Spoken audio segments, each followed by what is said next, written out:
Dans notre dernière vidéo sur le soutien à la santé mentale, nous examinerons l'importance de veiller soi-même sur sa santé, d'avoir un soutien social et d'obtenir des soins professionnels.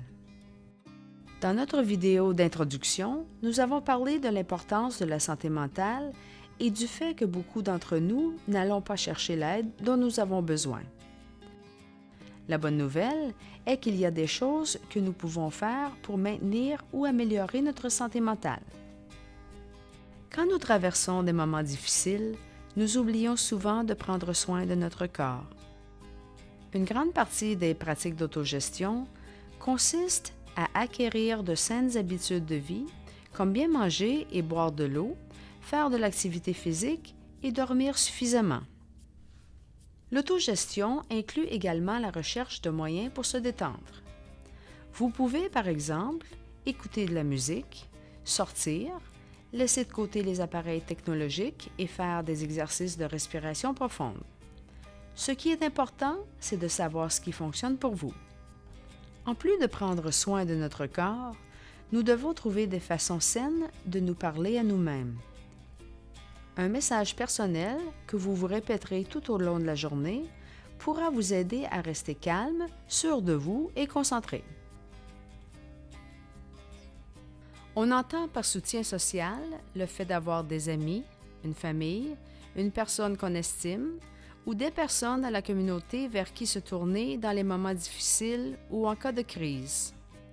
Le soutien social réduit le stress, améliore la fonction immunitaire ainsi que la qualité de vie des personnes.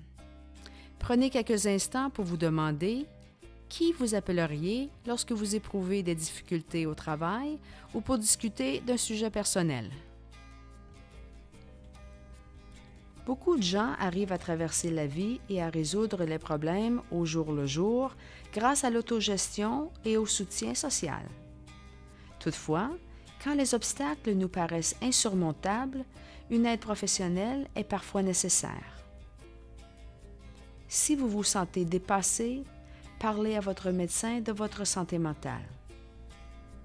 Au besoin, votre médecin pourra vous donner un diagnostic et un traitement médical, vous guider vers des services de santé mentale appropriés, comme un thérapeute, un psychologue ou un psychiatre, et fournir les documents dont vous aurez besoin pour obtenir la mise en place de mesures d'adaptation au travail. Le message général est que le fait de prendre soin de soi chaque jour protège votre santé mentale. Toutefois, lorsqu'on commence à reconnaître et à comprendre nos propres signes avant-coureurs, il vaut mieux en parler à quelqu'un ou demander de l'aide au lieu de se renfermer sur soi. Consulter un médecin et demander une aide professionnelle vous aideront à retrouver une bonne santé tant physique que mentale. La Ville d'Ottawa met de nombreux services d'aide à votre disposition. Ici, nous avons inclus un guide avec une liste des ressources en santé mentale de la Ville d'Ottawa. Pour connaître les mesures de soutien offertes dans la communauté, consultez la liste de ressources relatives à la santé mentale et aux toxicomanies de Santé publique Ottawa. Pour de plus amples renseignements sur la santé mentale, consultez le site de l'Association canadienne pour la santé mentale au cmha.ca.